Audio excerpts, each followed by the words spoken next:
hydrate power. You're in the dog zone for an hour. It got so big, it became a muscle bone. It got stabbed into me. Let it pop. I'm not sweating, I'm just missing you. With one step closer to the moon. Yeah, 9,000. Welcome to the DoggZzone 9000, the official podcast of 1-900-HOT-DOG, America's last comedy website. Remember websites? We do.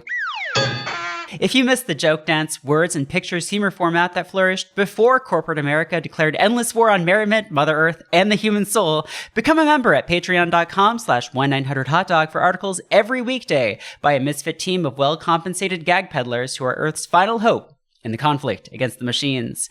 You'll also get bonus podcasts, access to a thriving Discord community with movie nights and other events, and baby, if you can believe it, somehow even more. I'm Gulf Shouting Magazine's August 2018 runner-up for Chili Dip of the Month, Merritt K, sitting in for Robert Brockway, who is currently on a humorous adventure with a magic tuxedo that gives him all of the powers of Robert Brockway. My co-host is a man whose sword-like shaft cannot be copied. It's TV's Seanbaby. Oh, what a wonderful intro. Thank you for having me on my podcast. You're an excellent host. I feel great. Our guest today is a $500 value, but you'll get him absolutely free. It's Defector's Dan McQuade. Hey, thank you for having me. Bam! Pow! Bam! Woo! Woo! Space shuttle footage.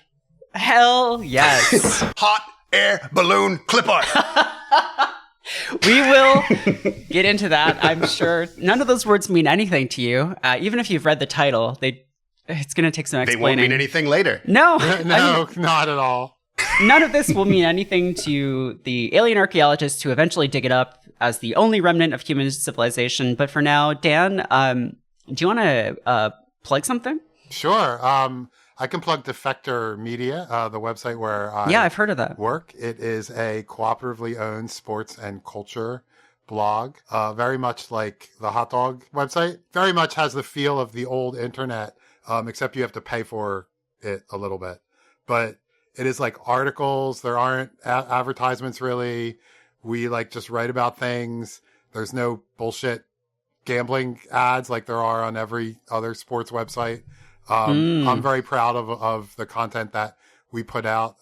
The day we're recording it, I wrote about the basketball card I own where it's a Mark Jackson basketball card, a very unremarkable. I know exactly what card this is. 1990 basketball card where in the front row are the Menendez brothers. Yep. I knew when you said basketball card, I was about to jump in and joke like that Mark Jackson card with the Menendez brothers. Yep, exactly. Because there's actually the Hollywood Reporter had a headline that was like, saw Monsters. That's like the docudrama by Ryan Murphy that's out now. Here are 11 Menendez brothers documentaries to watch. I'm like, oh my God, that's too many. Sorry, that's one. You could get them all in one basketball card, baby. Yeah. So there is a basketball card where they are in the front row. In the background, it was only discovered just sort of randomly by a poet who's a true crime buff. Oh my God. A couple years ago, and it's definitely them.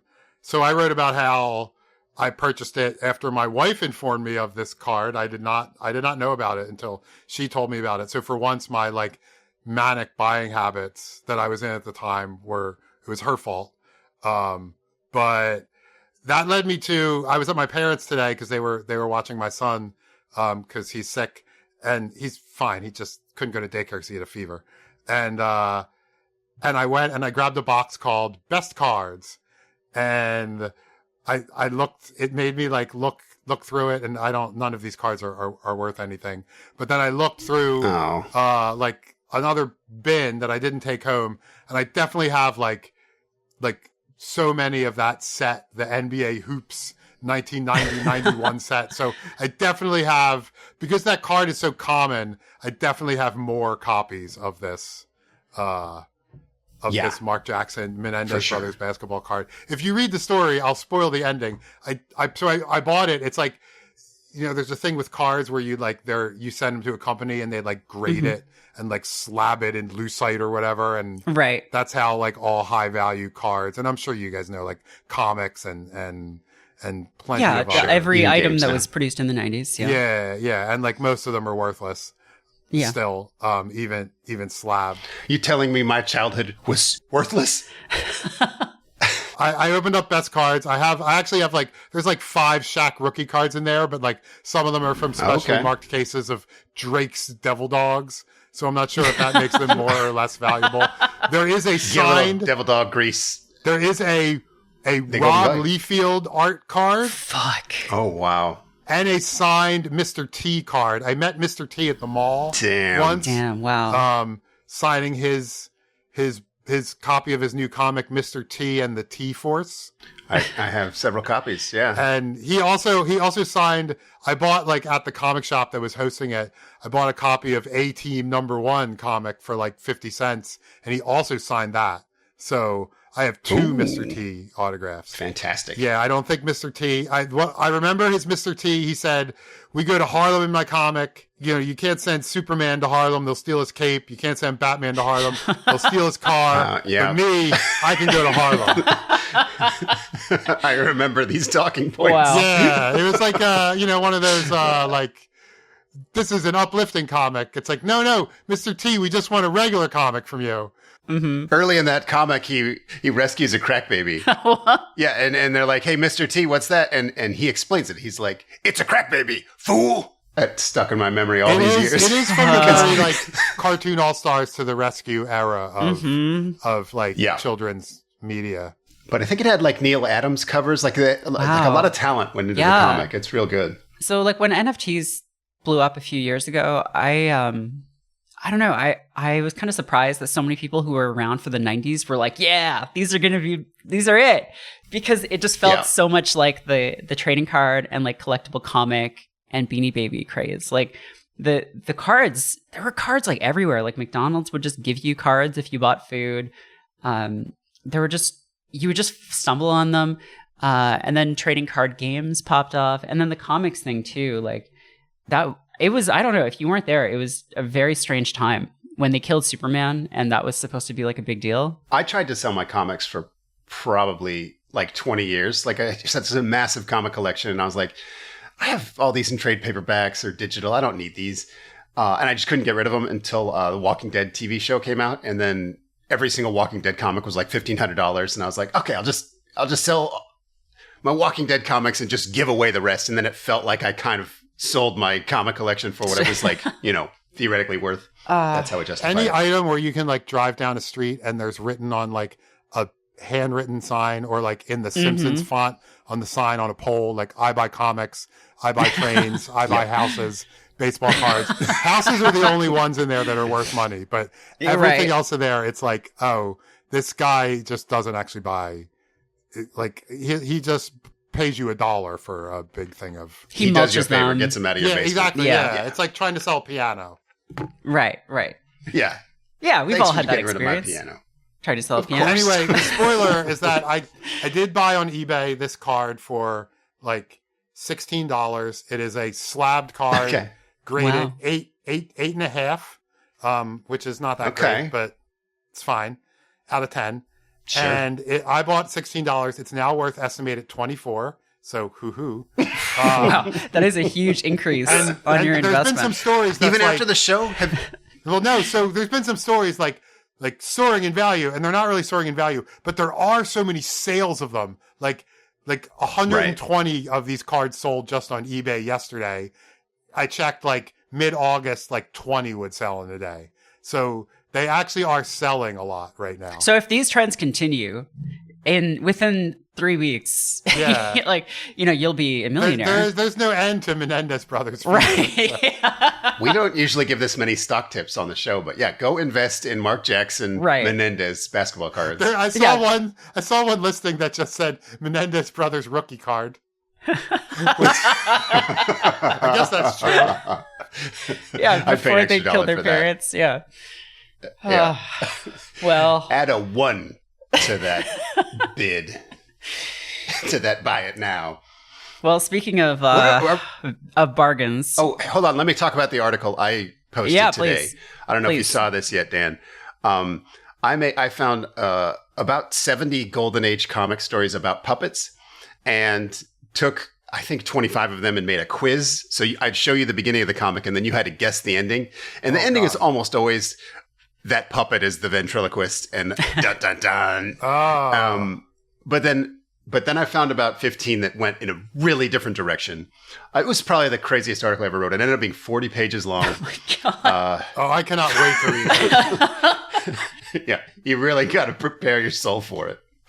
The consensus was fine article, but like this is what happens when Brockway leaves. Like there's just nothing to. Yeah. There's no voice of reason. The There's safeties no come adult off. in the room. Yeah, exactly. Yes, that's the kind of thing I do. I knew going in, like, this is a really unappealing article. No one likes these fucking old comic book articles. What if I made it 50 times longer and about the worst thing in the world? Sometimes I read a Sean article and my manic brain, like my wife and I did one of Carly's troubling puzzles.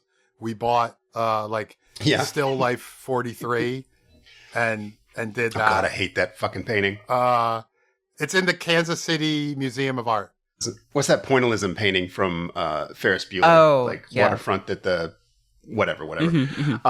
That's like the pointillism is when you get to that chapter in your art history book. That's the painting they show. And when you get to the chapter on mixed media, they show Still Life 43, which is just this fucking garbage pile of trash that we all decided was worth looking at in 1960. So I hate it. I legitimately hate that puzzle because it's based on a thing I hate. It is based on It's not a something. bit. It is based on quite a painting. And then, like, when you wrote your GamePro letters thing, I downloaded a bunch of GamePro things. I was like, I got to read more letters because if this is just some of them. Yeah, I feel like those are a little cherry picked. I wrote the article on GamePro and how like everyone who writes into that magazine is a psychopath. I would say only about 15% of them are full psychopaths. But they would write into GamePro and be like, hey, what's the girl's name in Billy Madison? What's her address? And they'd be like, cool, we'll print your letter and tell you her address. You're like, what the fuck am I looking at? What's going on? I feel like the other 85% of people writing into GamePro were like 12-year-olds getting made fun of by the editors at GamePro. Yeah. There was a lot of that in those old magazines. We don't really talk about that. That used to be a big part of your job if you're a games journalist, is just like mocking children. They don't let you do that no more, which I think is a shame. I think that could save games journalism. If anyone wants to start a site that's mostly based on that, I think you could do well. I did that at EGM. They let me do that for one letter. They're like, hey, can you do the letter section this month? And I'm like, oh, hell yeah. I sent in the very first one. They're like, yeah, maybe we'll have somebody else do this. I can't remember exactly. I know close to what I said. I said that I knew I wasn't making fun of a kid because this child was obviously born long before we knew the dangers of drinking during pregnancy. And everyone's like, Jesus Christ, you can't, what? And I was like, no, see, I'm not making fun of a kid. I just proved that scientifically. Like, we can't print this in the fucking magazine. Cowards. So that's a little insight into me and how my feedback works. Well, if that all sounds good to you, go to patreon.com/1900hotdog and read about puppet crimes and and no reader mail. I don't do reader mail anymore. Sean, what are we talking about? Oh yeah, what are we talking about? Oh, I got a little clip of the opening. Let's just hit it. For 20 years, Jack Ham has been recognized as the world champion in golf with the longest drive ever. 473 yards, unheard of. A quarter of a mile with 11 seconds of hang time. It's hammer time. Golf Digest has clocked his clubhead speed at 162 miles per hour. He has 6 world records, and Jack Ham is the father of the big head driver, creating the first oversized driver, the original hammer. Who out there right now wouldn't like to add 50 yards to their tee shot? Yeah! What? Fuck! I love it. Wow. Okay. That's what we're talking about today. Merritt, this was your pitch. It was a good pitch. It was a 30-minute infomercial for the Hammer X golf driver. Yes. So this is an infomercial that was one of several that was created by Jack Ham, who claims to be a golf record holder and created a number of different golf clubs that he sold direct to consumer through The classic kind of old school commercial. So I think this started in the 90s, and then I think he kept going until like the mid 2000s. You said claims to have the world record. I actually just said that seems reasonable. I didn't even look it up. Did anyone look up if he does have the... Okay, Dan, yeah. I looked it up. Okay. He does have the world record at 458 yards for the longest golf carry at altitude above 1,000 meters. So, Right, which like if you're golfing, so I think the way the science works is if you're at a higher altitude, things go further. yes. Sure. So he basically, in order to get those records, just sort of like golfed on the side of a mountain or something. And then they added the asterisk later. They're like, dude, these numbers are good, but we know what you did. That's not really in the spirit. No one has beaten him at this. Right. Seemingly. He seems to have been like a best case scenario. Like it's kind of hard to find stuff about this guy, but basically he seems to have had a very good drive, but he never like went pro in golf because he just sucks shit at like all of the rest of golf. Because golf, it turns out, isn't just how hard you can hit the ball very far. There's like other aspects of it too. I mean, I've seen Happy Gilmore. Sure. I know. Yeah, I played Wii Sports golf. This guy is yeah, of course. This guy is like a really unlikable Happy Gilmore. Yeah. Yeah, he's very much an Adam Sandler character. So that is exactly what happened. He, according to this Associated Press story from 1997, he played around and shot 2 over par 74 with 43 putts. Which is, if you've never played golf, that's a lot. He played 18 holes. That's like me playing mini golf. It's like, and like doing 2 over par with 43 putts. That's crazy. Yeah. I love it. I like that he's a specialist. I mean, and that comment about par too, it reminds me of these golf puns from punsteria.com. God damn it. Yeah. I mean, look, no one picked up the torch that Brockway put down, so I'm doing it. This started for some reason as I think it started as a way to get people to go to 1-800-HOT-DOG. Because this is sort of what the internet is becoming. It was sort of like the stick to the carrot of the site. And it just kind of became a pointless exercise in misery, like so much of our lives. Why don't golfers ever get married? Because they already have lots of strokes. Wow. I think that, speaking of strokes, computer, I think something went wrong with your brain. Yeah, I don't. Like, is that a masturbation joke? Is that a stroke joke? Like, what? I think that your wife gives you a stroke. Yeah, your wife gives you a stroke. Yeah, sure. Probably intentionally. Okay, well, if you like that one, you might like this one. What do you call a golfer who just can't find his ball? A stroke survivor. So these are mostly just stroke jokes. What? Yeah, but like not jokes. That's not a joke. I mean, it's no. Look, the computer doesn't understand, doesn't know what a joke is. Sad. Yeah, these are just here. This one's better. Why don't golfers wear glass slippers? Because they prefer to tear off in their spikes. I strongly disagree with dead silence. Yeah, all of that. It's just, at least the stroke survivor is that like a Cinderella unexpected joke, I guess. Is it? I mean, maybe it somehow got Cinderella mixed up in its brain. I can picture a bully, and you're like, say you're a stroke survivor, and you're like, I'm making my way through life. I came back for some real hardship, and then he like does something, and they're like, what do you call that? And like this dick says stroke survivor, like he can't get over it. Like, to me, that's madness in a way that, like, I don't know. It goes so far past like acceptable human behavior. It's kind of funny in a trolly way. Right. I'm not saying it's good. I'm not saying the robot should have said it. You said the word funny, so I'm taking that as an endorsement. Yeah, I endorse the stroke joke robot. I'll do one more. Yeah, please. Yeah, we'll just do one more because this is agony. I was invited to play golf with the bees, but I turned down the invitation. I don't want to be caught in the rough. Whoa. The bees? Okay, if it was dogs, rough, like that could be, that's almost a joke. Almost. It's still not. It's not. That still wouldn't be a joke. I would still cross that out. Why did the bees invite him to play? Call me crazy. I don't think bees play golf. I don't think you're allowed to go, wow, when you hit a drive. So maybe. Yeah. Yeah, there's no rules. Look, we're all breaking a lot of rules here. There's no rule that says you can't play Yep. golf. There's no rule that says a golf club has to have CCs either. That's true. So that is a big thing about this golf club is you've all seen a golf club. What this thing is, it's like an upside down version of it, but also not really.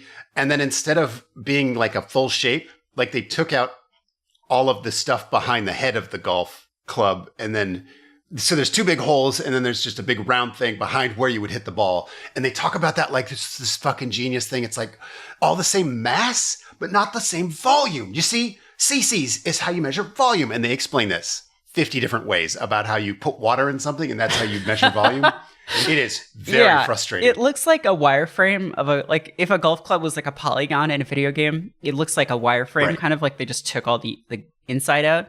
But then there is just this orb in the middle, which is the power core. Obviously, it's very important. But so the format of this commercial, like obviously infomercial is very repetitive because they've bought like a half-hour block. And they want to make sure that if people come in halfway through, they're getting the full story.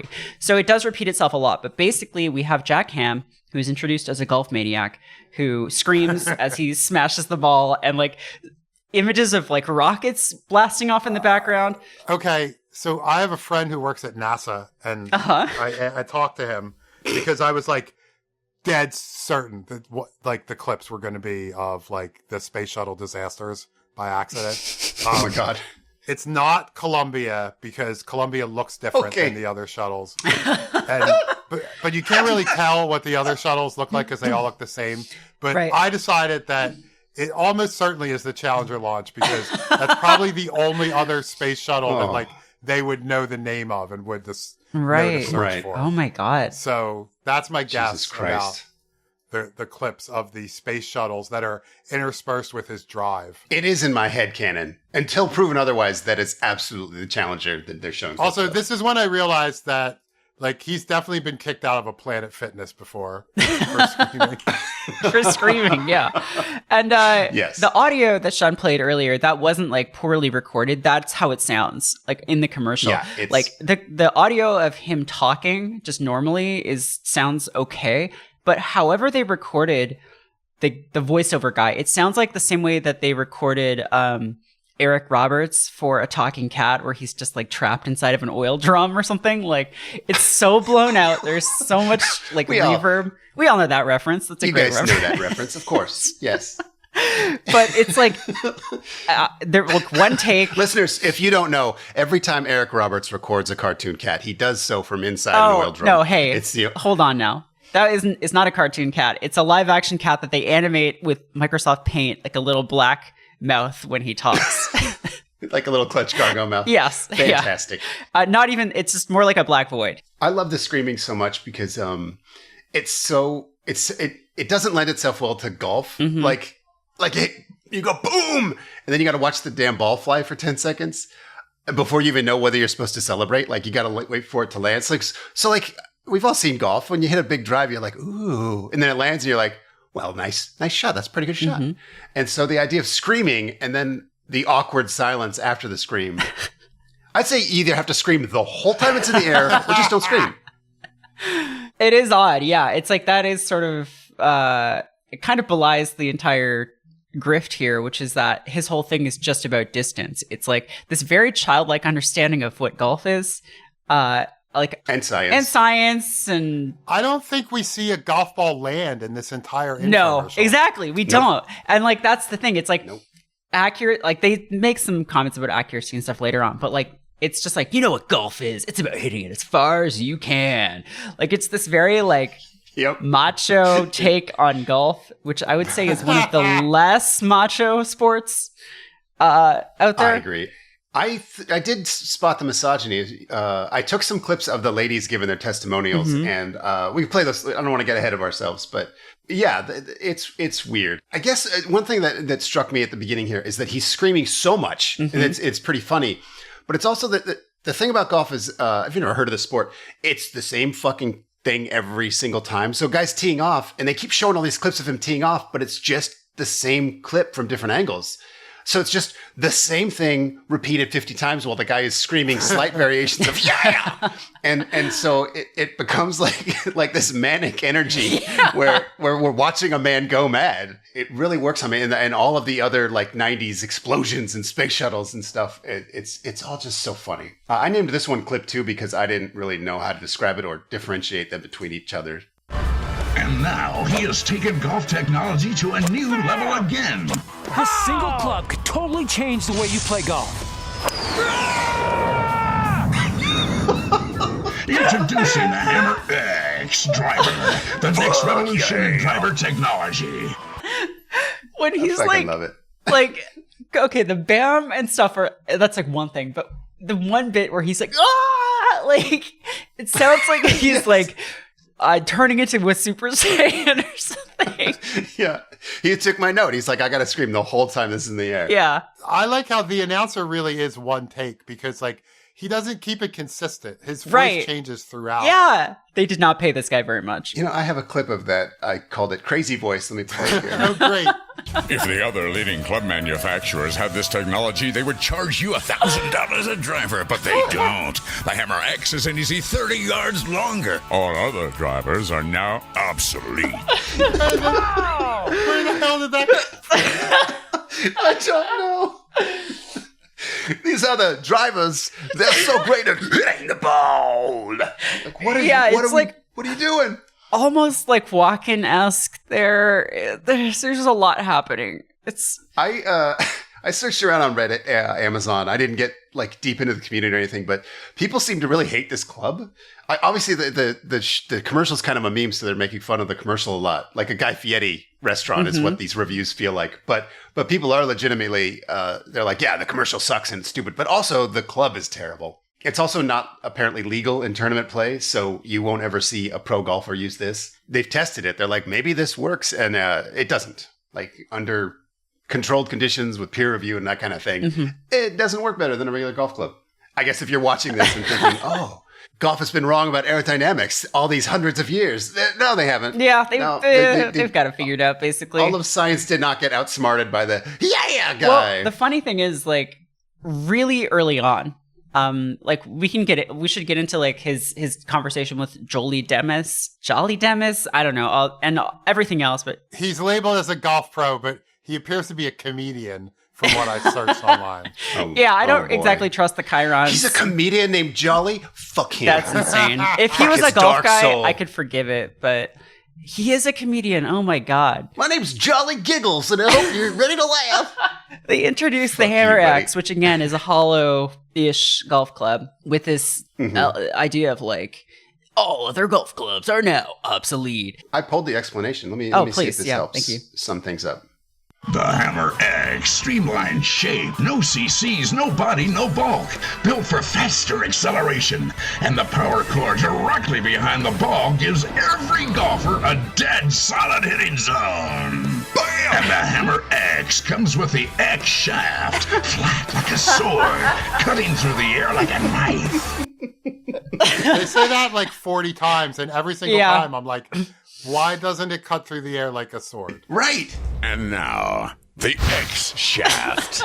Just if you want me to play that, let me know. Right. I mean, the X shaft is a child's idea of how anything works. And really illegal. That's another thing I checked out. Like, can you just have a fucking sword blade on your golf club? Like, no, it has to flex the same in every direction. So this would obviously not. And so I found an Associated Press story from 1997 about a previous club of his called the Air Hammer. He says at one point in the infomercial, I invented the Air Hammer. I also invented the Hammer, and I'm really excited about the Hammer X. So he has a naming standard in mind, which, you know, at least. But so that one was $250. It has 6 nail-size holes through the club face and an exhaust hole in the back. The holes, however, an exhaust hole, have prevented the clubs from being certified by the United States Golf Association, barring them from official events. And then the article says, Ham doesn't mind. The average golfer doesn't care if his club is legal, is his standard response. Sure. Yeah. I think that really puts you in a club, like you're in a lower class. You know what I mean? Like, Yeah. He's right. A lot of people don't care, but a lot of people very much do. A lot of people are like, I'm playing like a pro. I'm a good golfer. I would feel like a dirtbag if I was using an illegal club. I would understand there's no honor in such a thing. Jackham. Like if you were playing like a pickup basketball game and somebody had like shoes that like had springs in them, like you would be like, no, I'm sorry, I'm not playing against you. Yeah, like it's not fair. That's against the rules. Mm-hmm. Yeah. And I just realized though, like, okay, so the air hammer, he literally invented a golf club with speed holes in it. Yeah. Mm-hmm. Like from The Simpsons. Because the idea is the air it's supposed to reduce drag because air goes through the holes. But the funny thing is too, like the original hammer is an oversized club. And so he has gone, I guess, like he doesn't talk about it in this, obviously he can't, but he's like, he's implies that all huge clubs are useless garbage. And he did one. And then I guess he went back to the lab and was like, no, I made a mistake. I got to go in the opposite direction. 0 cc's. That's what I need. He has that main character syndrome where he thinks everyone's wrong. He just doesn't know which direction they're wrong. He's like, oh, everyone's so stupid. Their clubs are too small. You know what the problem is? Their clubs, they're too much weight. You gotta need holes. No, not weight. Volume. Because volume and mass are different things, as we learn in math class. E equals mc squared. Okay, I do have some more clips. Yes, I have the E equals MC squared clip. Let me play that. It's brilliant. Oh my God. And if you remember from math class, E equals mc squared, if you can increase the mass behind the ball, you're going to get more velocity, more club head speed, more distance. And I mean, this driver with this hammer power core absolutely is the most dead on hit you're ever going to hit. E equals MC squared. E equals M. You got that. If you get that M higher, what that does is it increases, if I'm understanding correctly, the yield on your nuclear detonation. Isn't that the formula? Yeah, it's Oppenheimer. This is mass. If you split the mass, like you tear it apart atomically. It's my understanding. I don't know. I don't think that's a golf equation. I think so. I think the idea is like mass times velocity equals energy, right? And so, but his thing is, and he brings in this scientist guy who is so clearly not as like, no one has ever been less of like a real science guy. No one has ever known less about science than this guy. So I took a screenshot of this. And I'm going to read some of the things that are behind him on the on the blackboard. Excellent. Well, I'm just going to read like one thing on the it's F equals MA. Like okay, that's a much better equation for what we're working with. That's what I was talking about. Yeah. I dropped out of high school science, so I don't actually know any of this. I knew what you meant. It's factored out in another part. There is another E equals MC squared, but then at the very top it says camp meeting. So. This was taken, and at first I didn't think I was going to be able to find out who Dr. Kearns was, but I did, because I found another article where he is a metallurgist, Mike Kearns, whose LinkedIn says he's a physical therapist at Regis University in Littleton, Colorado. So is he both of those things? I don't know if he's he's a of these. I don't know if, I guess a physical therapist would kind of make you a biomechanical expert in a sense. Right.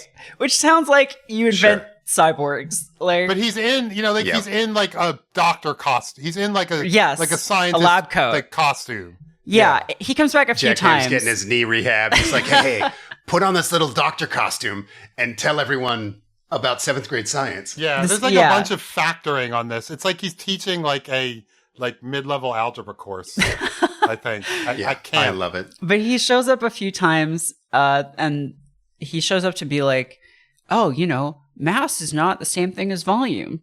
Volume is just water. That's just space. You could put anything there. Mass is what we really want.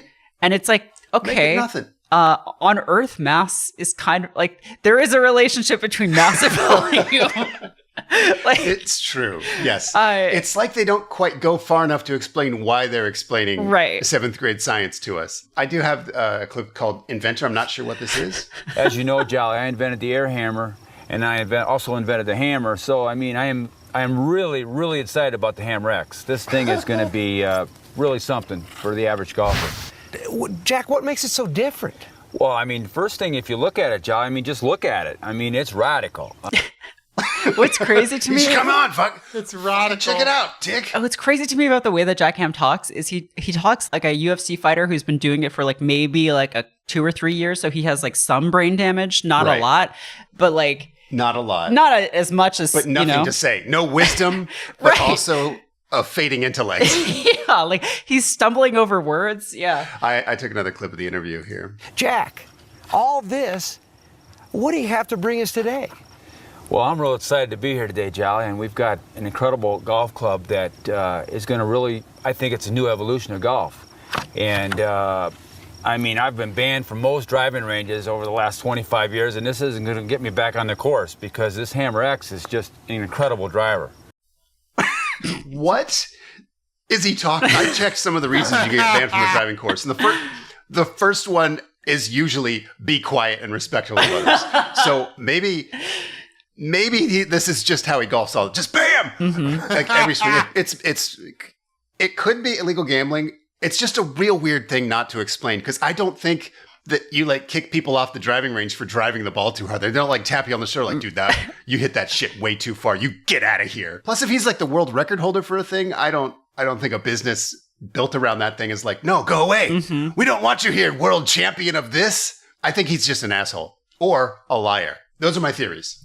Equally plausible. Also, if you have a computer right now, just search Jack Ham golfer real quick just to get a visual on this guy, because he's probably not coming. You need this sort of just at least a still image to really get the full sense. He looks like, I don't know, he's like a bleach blonde adult Ness from Earthbound, if that makes any sense. Like, Oh, that's a really good way to just describe the him. striped shirt and like this weird hat visor thing.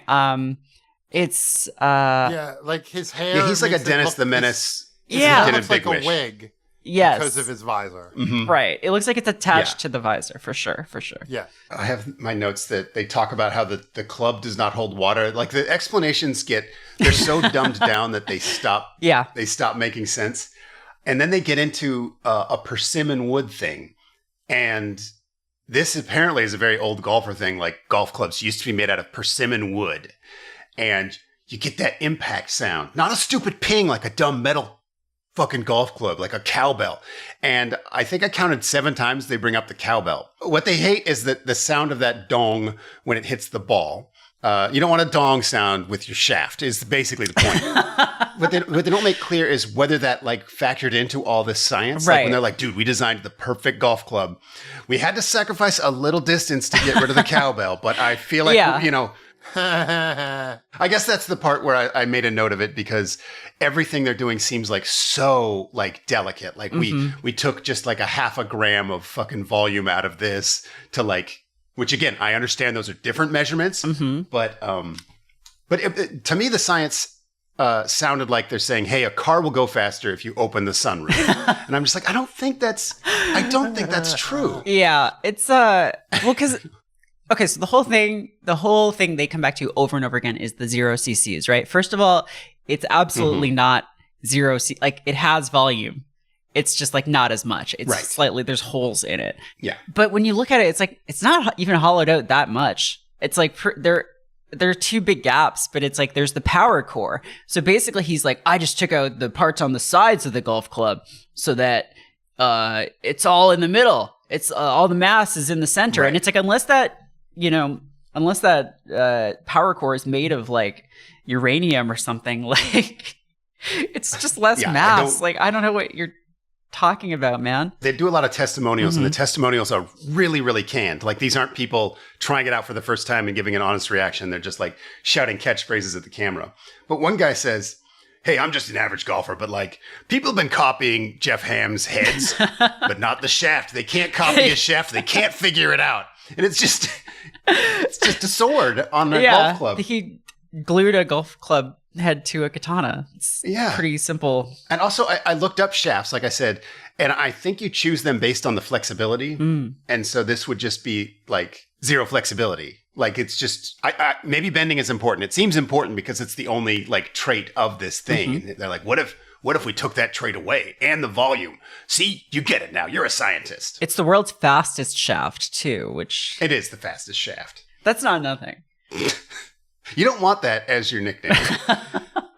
And then he starts talking about how it has its own tracking system, like as if it has like a jet fighter's like radar on board, when basically he means it's a line like a sword, and so it's a line. It hits the ball good. Because everyone knows when you swing a sword, it hits the same spot every single time, right? That's how swords work. We've all swung a sword. I wrote down one guy's catchphrase because one lady says, "That was straight and far." And I thought, okay, that's pretty good. But the next guy goes, "That's a lot longer than my tailor-made." Which, what the fuck does that mean, buddy? Like your drive was longer than pants? It's kind of golf club. Yeah. TaylorMade is a brand. Oh, it's he's trying to. He's crazy. I've been hating that guy for 2 days. Well, because he's like trying to sell himself as like being up against like the big companies, right? Like Taylor and all those guys. Right. But I think my favorite testimonial is the guy who, because it's mostly the kinds of people you'd expect for like golf infomercials, right? It's like middle-aged white men. There's like a few women who are like, yeah, I like golfing, and the women's comments are strange. They're very odd. Let me play. I have one here. I'll play it. Thank you. For women, golfing is so much fun for me now because I love this club and it gives me so much more confidence. That's like someone is holding the phone up to your mouth while you're tied up in a basement. Like what? That's the least natural conversation I've ever heard. So good. They definitely told her, say something about how like, oh, now I can drive as far as a guy and it makes it easier to golf against my guy friends. And she didn't want to say something that sounded that like weirdly sexist. So instead she just said nonsense. Yeah. Like, for women, golf is now good. Because Hammerax. I get it. I love it. Wordplay can be hard. Luckily, we can automate some of it. For instance, here are some golf puns from the AI pun website, Pun Stereo. You motherfucker! Why do golfers carry an extra tee? In case they need a spare. What? That's bowling! That's bowling. That's bowling. And not... When I looked up spare in golf, it was trying to sell me spare tires for my golf caddy. I need to know. You have to tell me. Were you planning this all along, or is this just because I did it? I will never tell. That is the mystery. The mystery you have to live with. Like, I lived with that guy's tailor-made fucking bullshit for 2 days.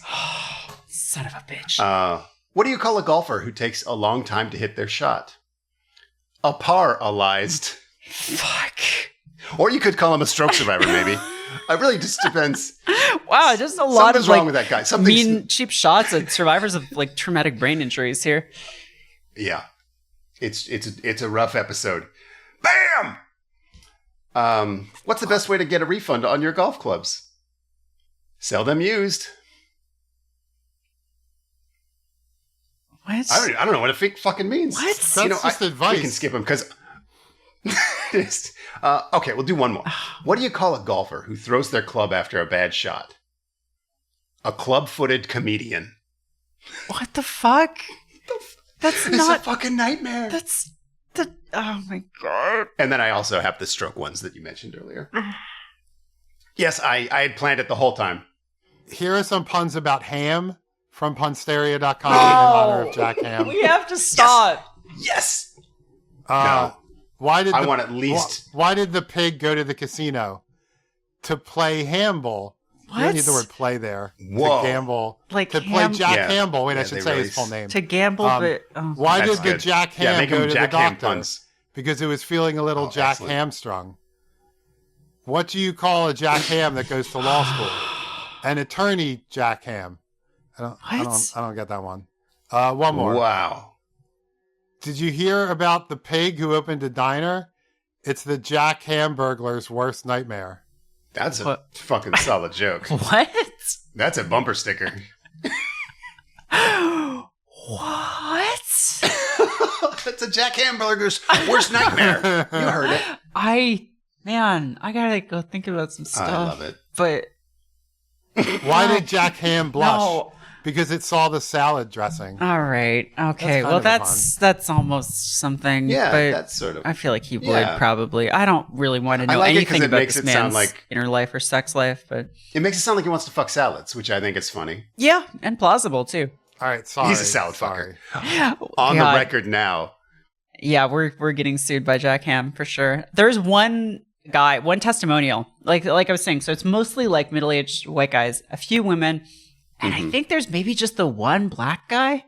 And like he just kind of like shows up. The rest of the people are like wearing like polo shirts or golf whatever clothes, and I think he's just wearing like a t-shirt and maybe sunglasses. I haven't seen this commercial in like a week, but he just turns around and says, "That's money. That's so money." Yeah, and it's like, That's yeah, so it is. money. Yeah, that's not even black coded. That's Vince Vaughn coded. Right. Yeah, very strange. It was clear that they were like, we need to get like the the urban vote for the Hammer X. So everybody can use it. Regulars, non-whites, and again, we never see these drives. Right. We just see them swinging. Yeah. Yep. Like, just tilt the camera, fake it. That's fine. And they're not performers, so they like take a swing. They might not even be hitting golf balls. They take a swing and then just immediately like, wow, that went very far. I did a success. One guy says that golf courses are getting tighter every day. So it's like, you got to get that ball straight. They're getting tight. Like what is that a thing like woken youth or changing the size of grass or something? Like, what is he talking about? In my day, you could just fucking slice it wherever you wanted. Right. Not today. It's bizarre. Goddamn wife. God damn it. I love the canned lines rather than genuine reaction. Like, how hard would it be to just give this to 30 people and take the best 5 people going, oh, yeah, that's right. Really nice. But no, like, wow, I hit the ball. It was a great hit. It is the driver for you. Boy, oh boy, I want this. I'll take it home. I'd be perfect for that commercial, I think. Yeah, I think you just sold it right there. They do a thing you see in all these commercials where it's like, this is a $500 value, yours for $99. But like, they open with that. And you can't do that. There's no misdirect. You're the one who sets the price on this, you dumb fuck. Like, when I was a kid, an infomercial would be like, hey, you get the sponge, you get the sponge cleaner, you get the custom soaking bucket, $70 value. And then you're like, okay, that's a $70 value. And then they're like, now it's yours for $20. You're like, okay, I normally wouldn't buy all that, but I do kind of save a lot with this sponge bundle. They also do a thing where they eventually do add on like a second club and like a DVD or whatever. Right. But they say like, it starts with like, you'll get the club, and then they just describe things about it. It's like, no. You need to give us more actual items, not just tell us what's in the one thing. Yeah, you can't just give a random number that you would never actually charge for the thing, and then the real number. That's stupid. I do kind of want to see Jack Ham's Hammer Secret, though, which is the name of the DVD. Good. But yeah, they totally screw up the price marking thing that even Gorilla Flow got right. Right.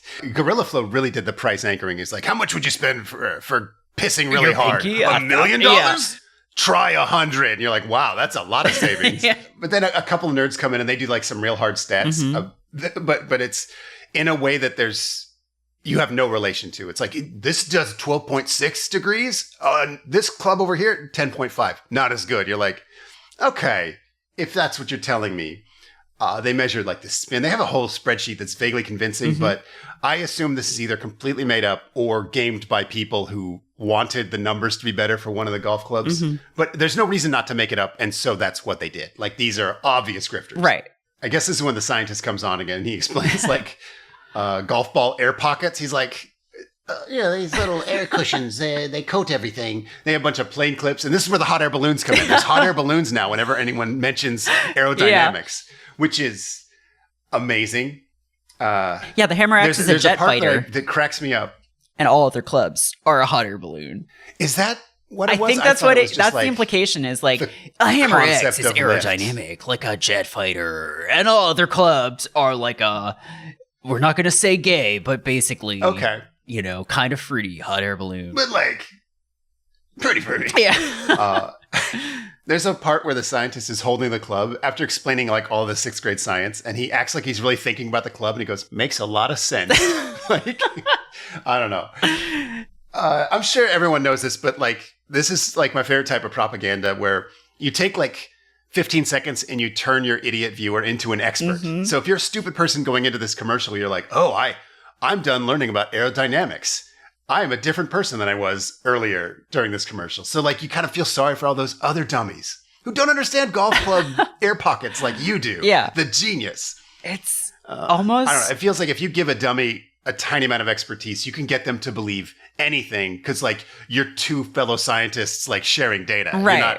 It's the classic conspiracy thing. Yeah. It's like... Yes, absolutely. But it's almost insulting here because they do like they do like a crude computer graphics kind of thing of like aerodynamics, but they show the Hammer X, which again, it's a golf club, right? It has a flat face to hit a golf ball with. And they show like arrows for airflow, but like they show arrows going right up to the flat face and then just like very smoothly going over and down. And it's like, I know how air works. Like it hits that. It doesn't just go, oh, it goes, it's like, they're trying to compare it to a plane wing, but a plane wing is aerodynamic. It's not flat. Very different. Like, yes, it's the opposite of that. It's adorable. It is all adorable. It kind of reminded me of like when you design your perfect ninja weapon as a child and you're like, oh, I'm going to put a gun on my nunchucks. Then I'll be ready for distance. Nunchucks. And I'll put knives on my feet in case it's a tree mission. And you're like, fuck yeah. Like that's what this reminds me of. You take the volume out and you move all the mass to the center. And then why not just use a sword? Why not just take a sword to the golf course, hit the golf ball with the sword? That's fully aerodynamic. All the mass is right there on the golf ball. I took another clip of the same woman. There was an old lady that went first, and then the same woman. Whoa, look at that. That was great. You did perfect. And how about that club? That's marvelous. Looks a little different, but I love it. That's great. Man, and you hit it great. For ladies, I definitely think they should use the Hammer X because it will definitely improve their game and they'll be hitting it so much further than before.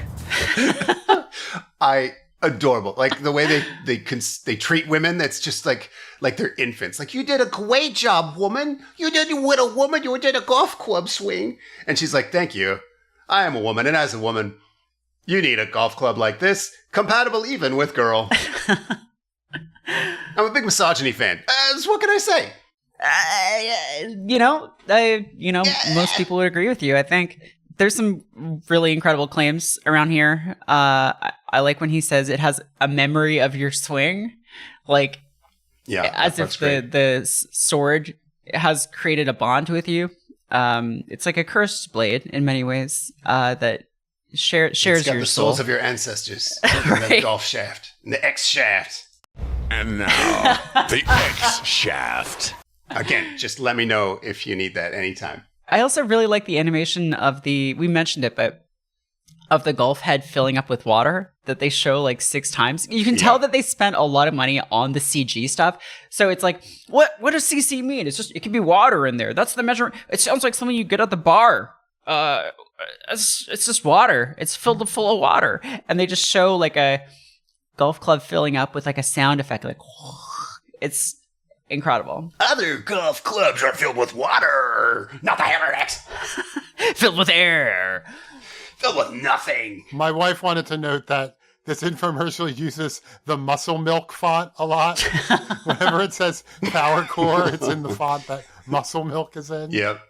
I'm pretty well defended against this trick to say like, hey, here's how this works. I'm like, I don't trust you. Like, I don't even trust real education because of all this type of stuff. But at the beginning, I was like, it all sounds sort of reasonable. It sounds really infantile, but reasonable. But after they keep showing it, it really becomes clear that they don't know what they're talking about. Like after you show it 50 times, you're like, well, that empty space behind the big flat club isn't doing anything. Like I mentioned earlier, like driving a car with the sunroof down is not going to make it go faster. And they kept showing it until that exact thought occurred to me. Like that's nothing. I mean, I haven't done physics since 10th grade, but I just don't think this is how it works. I mean, the days of CC drivers is over, you know? It's over. The days is over. It really doesn't seem to be. I feel like maybe it didn't take off. I have a note here that says, experience Troon Golf. what the fuck does that mean? My notes are just, the infomercial was so confusing at times. I just have notes that are like, all other drivers are now obsolete. Experience true golf. If you posted on something awful, you probably have thoughts about that. Jamie, cut that. But I watching this, I realized like obviously it's insane bullshit. But I kind of miss the experience of like turning on TV on a Saturday afternoon when nothing is on and people like Jack Ham have just bought airtime to show you their bizarre bullshit. Because I realized like when I was watching this, I haven't had like broadcast or cable TV since I left home when I was like 17. So like since then I've just, had streaming video or torrenting or whatever. And obviously there are insane people online, and there are hucksters and grifters online everywhere, but I don't feel this fun anymore. Like, you get ads on Twitter that are just for stupid bullshit, or on Instagram or whatever, but this kind of guy, it doesn't, I feel like he doesn't really exist in the same way. Yeah. Plus this guy's unique in that, back when these commercials were just happening all the time, I'm sure there was agencies you'd go to and they would just make you one. You're like, here's my product. And they'd be like, cool, we'll just run it, do it by the numbers. And this is a guy trying to do that without like the experience. Yeah. And so everything's just like off. And it has like that true madman feel to it that I really love. Yeah. Just the little lack of polish. And again, like you just don't see it anymore. If the other leading club manufacturers had this technology, they would charge you $1,000 a driver, but they don't. The Hammer X is an easy 30 yards longer. All other drivers are now obsolete. Pow! 100 Frankfurt! 100 Frankfurt! Unser Podcast genau! Und mit maximalem Schau! Sag Frankfurt Podcast? Korrekt! Ja! Der Kraft ist nicht gratis, nicht ohne! Schick die in die Hundezone, 4 eine Stunde!